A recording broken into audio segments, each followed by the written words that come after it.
ఇదంతా యువతకి good news, జగన్కి బ్యాడ్ న్యూస్.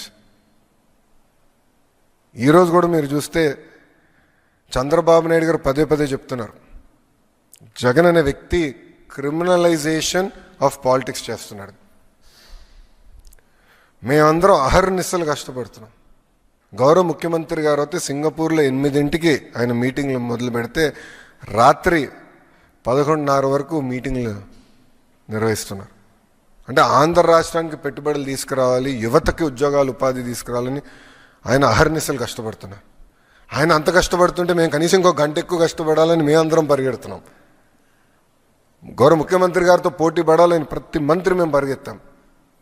ఇదంతా జరుగుతున్న సమయంలో ఒక వ్యక్తి, మురళీకృష్ణ అని ఒక వ్యక్తి సింగపూర్ ప్రభుత్వానికి ఈమెయిల్ పంపించాడు. అక్కడున్న మంత్రులందరికీ, అధికారులందరికీ, సింగపూర్ హై కమిషనర్తో సహా ఆ వ్యక్తి ఈమెయిల్ పంపించాడు. ఆంధ్ర రాష్ట్రంలో అన్స్టేబుల్ గవర్నమెంట్ ఉంది, రేపో మాపో ప్రభుత్వం మారిపోతుంది, మీరు ఆంధ్ర రాష్ట్రంతో ఒప్పందాలు చేసుకోవద్దు అని క్లియర్గా అతను చెప్పారు. మేము అందరం ఆశ్చర్యపోయాం, మరి ఇంత కష్టపడుతున్నాం, పెట్టుబడులు తీసుకొద్దామని మేము ప్రయత్నిస్తాం, ఎవర్రబ్బా ఈ వ్యక్తి అని మేము చెక్ చేస్తే ఏకంగా ఆ వ్యక్తి పెద్దిరెడ్డి రామచంద్రారెడ్డి కంపెనీ పిఎల్ఆర్ కన్స్ట్రక్షన్స్లో పనిచేస్తున్న వాళ్ళతో అనేకసార్లు మాట్లాడారు. వైకాపాకి చెందిన మాజీ ఎమ్మెల్యేలతో కూడా అతను మాట్లాడారు. మొత్తం రికార్డు మా దగ్గర ఉంది. అంటే వాళ్ళు ఒక వ్యక్తిని ప్రోత్సహించి అతని చేత ఒక ఈమెయిల్ పెట్టిస్తే ఇవన్నీ ఆగిపోతాయి, అభివృద్ధి జరగదు, అప్పుడు తిప్పి మమ్మల్ని తిట్టచ్చు, అభివృద్ధి జరగలేదని ప్రయత్నం చేస్తున్నాడు Jagan Reddy. This is criminalization of politics. TCS లాంటి సంస్థకి మేము 99 పైసల్లో భూమి ఇస్తే ఎందుకండి వీళ్ళకి అంత ఏడుపు? కోర్టులో కేసేస్తారు. ఒక సంస్థని ముందలు పెట్టి కోర్టులో కేసేసి సీజే గారు బెంచ్ మీద వచ్చేటట్టు చూసుకుంటే చేసి స్టే ఇవ్వమని కోరుతారు.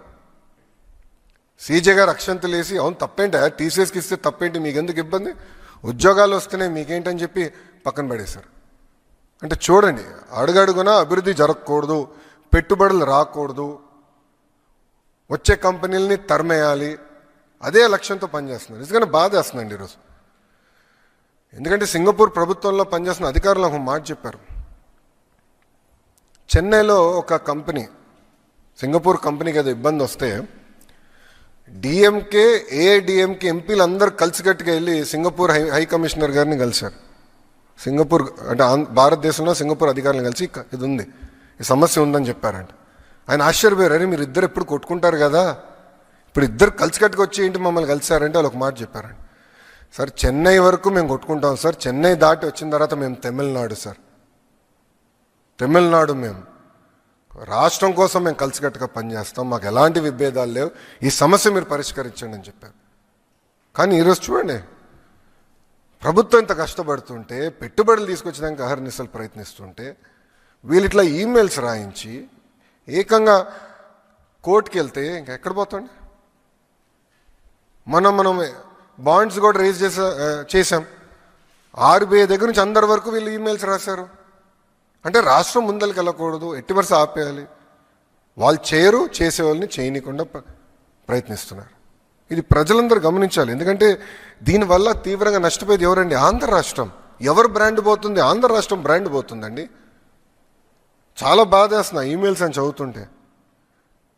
ఒక్కసారి కానీ బ్రాండ్ పోతే ఎందుకు వస్తాడు పెట్టుబడులు పెట్టేదాకా రాష్ట్రానికి? ఎవరన్నా ఒక ప్రాజెక్ట్ వెనక్కి రేపు ఎవడొస్తాడండి నమ్మకంతో? ఎందుకు ముందరికి వస్తాడు?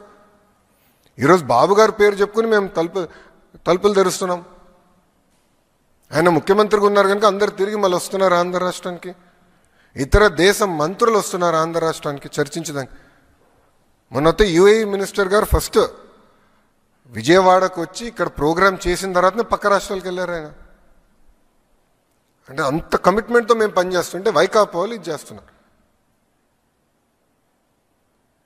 దీనివల్ల ఒక ఆంధ్ర రాష్ట్రం నష్టపోతుంది, ఆ దేశంలో ఉంటున్న తెలుగు వాళ్ళు కూడా నష్టపోతున్నారు. ఎందుకంటే వాళ్ళ రెప్యుటేషన్ కూడా పోతుంది. ఏంటిది, ఏ రాష్ట్రంలో లేదు, ఏంటిది, ఎందుకు ఇట్లా జరుగుతుందని వాళ్ళు తిప్పి మమ్మల్ని ప్రశ్నిస్తున్నారు.